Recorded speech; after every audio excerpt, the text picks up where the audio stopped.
شامی صاحب ایک ایشو اس پہ ہم نے بات کرنی ہے اور اس کے لیے ہمیں ڈاکٹر فروخ سلیم صاحب جو کہ ظاہر ماہر ہیں امور معیشت ہیں وہ ہمارے ساتھ ہیں ایک منرلز پر جی منرلز کے اوپر وہ آرٹیکل ایک آیا ہے اصل پہ دا نیشنل انٹرسٹ میگزین ہے امریکی سائمہ افضل صاحبہ کا تو ہاں جی تو وہ جو آرٹیکل ہے وہ کہتے ہیں کہ پاکستان میں معدنی وسائل بے تحاشا موجود ہیں، اب یہ حکومت کے اوپر ہے کہ وہ کیا ریفارمز کرتی ہے اور کس طرح سے ہم اس کو اپنے حق میں لے کر آگے بڑھ سکتے ہیں۔ تو ڈاکٹر فروخ سلیم صاحب نے ہمیں جوائن کیا، ان کو ویلکم کریں۔ السلام علیکم۔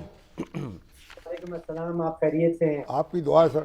آپ ڈاکٹر صاحب یہ آپ کی ماہرانہ نظر درکار ہے کہ یہ جو منرلز ہیں یہ اتنی بڑی مقدار میں اور اتنی مالیت کے ہیں کہ کایا پلٹ جائے گی ہماری، اور اکانومی ہماری جو ہے وہ چھلانگیں مارے گی اور قرضے ہمارے دور ہو جائیں گے۔ یہ درست بات ہے ساری؟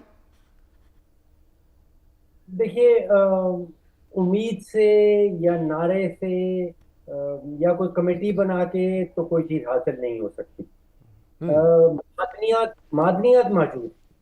میں آپ کو 3 یا 4 کا اگر آپ کے سامنے ذکر کر دوں، میں نے جس آرٹیکل کا آپ حوالہ دے رہے ہیں وہ نہیں دیکھا ہے، وہ نہیں پڑھا ہے، لیکن جو کاپر کی ذخائر ہیں، جو آپ سمجھیے کہ تقریباً پروون ذخائر پاکستان کے اندر، وہ کم سے کم نہیں تو $200 ارب کے۔ اسی طرح ان کے ساتھ جو گولڈ نکلتا ہے وہ تقریباً $100 ارب۔ اینٹی منی جو آج کل بہت پاپولر ہو رہی ہے، بہت درکار ہے، دنیا کو بہت چاہیے، وہ کوئی 4 سے 5 ارب ڈالر کے ریزرو یہاں کے پاس۔ ریئر ارتھ ایلیمنٹس آپ نے سنا ہے، وہ تقریباً 35 سے 40 ارب ڈالر کے پروون ریزرو پاکستان کے اندر موجود۔ تو یہ سوال نہیں ہے کہ کیا معدنیات پاکستان میں ہیں یا نہیں ہیں۔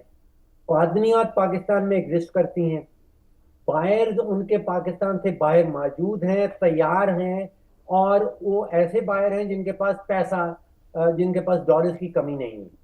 تو اصل سوال یہ بنتا ہے کہ معدنیات بھی موجود ہیں، بائرز بھی موجود ہیں، تو پھر یہ ڈالر پاکستان کی طرف آ کیوں نہیں رہے؟ نکالا ان سے، یعنی ان کو نکالا کیوں نہیں جا رہا؟ ایکسپرٹیز جو ریکوائرڈ ہے جی، سرمایہ کار جو ہیں وہ کہا جاتا ہے کہ investors do not invest in geology, یعنی کہ جو سرمایہ کار ہے وہ ارضیات کے اوپر پیسہ نہیں لگاتا ہے، وہ انفورسبل کانٹریکٹ جو ہے جو قابل نفاذ معاہدے ہیں ان کو فائنینس کرتا ہے۔ اب یہ جیولوجی، یہ دیکھیے ہزاروں سالوں سے پاکستان میں پڑا ہے، یہ کوئی نئی چیز تو نہیں، لیکن ہمارے ہاں جو کمی ہے، میں سوچتا ہوں کہ میں سمجھتا ہوں میری نظر میں 3 بڑی کمزوریاں ہیں جو معدنیات کے موجود ہونے کے باوجود، بائرز کے موجود ہونے کے باوجود ڈالرز نہیں آ رہے ہیں۔ پہلی کمی یہ ہے کہ جس کو ہم کہتے ہیں کہ کوئی کمانڈ کلیئرٹی نہیں۔ یہ فیصلہ کس نے کرنا ہے؟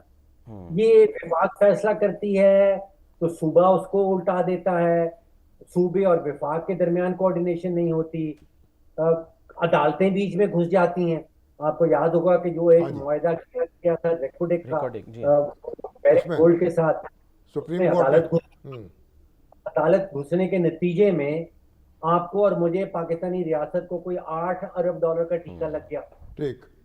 سوچئے کہ وہ جو 100 ارب ڈالر کا اثاثہ تھا، اس کو میں سمجھتا ہوں انسانی تاریخ میں پہلے کبھی ایسا نہیں ہوا ہوگا کہ آپ نے 100 ارب ڈالر کے اثاثے کو 8 ارب ڈالر کی لائبلٹی میں تبدیل کر دیا۔ آپ سوچئے کہ ایک جس کو ہم اکنامکس میں کہتے ہیں ویٹو پاور، یعنی کہ اتنی سارے ویٹو پاورز گھوم رہی ہیں پاکستان کے اندر، ایک فیصلہ ہوتا ہے وفاق میں صوبہ نہیں مانتا، ایک فیصلہ کوئی منسٹری کرتی ہے ریگولیٹر نہیں مانتے، تو یہاں پہ اتنے سارے ویٹوز گھوم رہے ہیں، جب تک یہ دور نہیں ہوں گے کمانڈ کلیئرٹی سامنے نہیں آئے گی۔ سرمایہ کار دیکھتا ہے کہ اس ملک کے اندر کمانڈ کلیئرٹی ہے یا نہیں۔ ایک سٹیج پہ فیصلہ کیا جائے گا تو کیا صوبے اس پہ عمل درآمد کریں گے، کیا ریگولیٹر اس پہ عمل درآمد کرے گا، کیا وزارتیں اس کی بات مانیں گی؟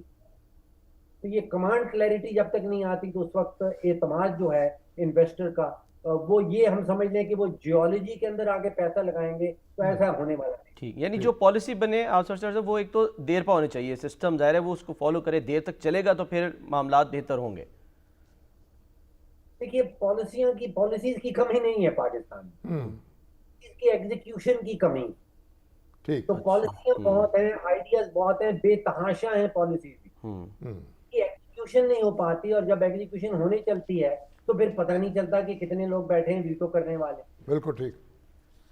تو اس کا حل کیا ہے ڈاکٹر صاحب؟ دیکھیے اس کا حل تو بڑا صاف ستھرا ہے کہ ایبسولوٹ کمانڈ کلیئرٹی کریٹ کریں. ٹھیک. پیغام عالمی مالیاتی کمیونٹی کو، سرمایہ کاروں کو جائے کہ جب وہ ایک دفعہ ہماری کسی ایجنسی کے ساتھ، کسی ادارے کے ساتھ جب معاہدہ ہوگا ٹھیک. تو اس معاہدے کے اوپر عمل درآمد میں کسی کو ویٹو کا حق نہیں ہوگا. بالکل ٹھیک. اگر وفاق کے ساتھ آ کے معاہدہ ہو رہا ہے تو عدالت اس کے اندر نہیں گھس جائے گی، صوبے اس کے اندر نہیں گھس جائیں گے، کوئی وزارت اس کو ویٹو نہیں کر دے گی، کوئی ریگولیٹر اس کے اندر نہیں گھس جائے گا. تو کمانڈ کلیئرٹی کا معاملہ ہے. ٹھیک. ٹھیک ہے. آگے نمبر 2. کمانڈ کلیئرٹی سے آگے کی بات کر رہے ہیں. ہاں جی. دیکھیے ایک پیغام صرف اگر آپ یہ جاتا ہے نا کہ کمانڈ کلیئرٹی کا، اسی حوالے سے 12 نومبر 2025 اگر آپ یاد کیے جس دن وہ 27ویں ترمیم بل پاس ہوا تھا، اس کے بعد میں نے محسوس کیا کہ عالمی منڈیوں میں ایک پیغام جا رہا ہے کہ شاید پاکستان کے اندر ایک کمانڈ کلیئرٹی آ رہی ہے. ٹھیک. ٹھیک. اور اس کے نتیجے میں ابھی آپ اور میں اور اخباری سرخیاں اور ٹیلی ویژن کی اسکرینیں ہم ہمیشہ دیکھتے ہیں بلوچستان میں دہشت. ڈاکٹر صاحب معذرت کے ساتھ وقت کی جو ہے وہ کبھی ہے، لیکن یہ کہ آنے والے وقت میں بھی ہم بات کریں. بہت شکریہ آپ کا، آپ ہمارے ساتھ موجود ہے.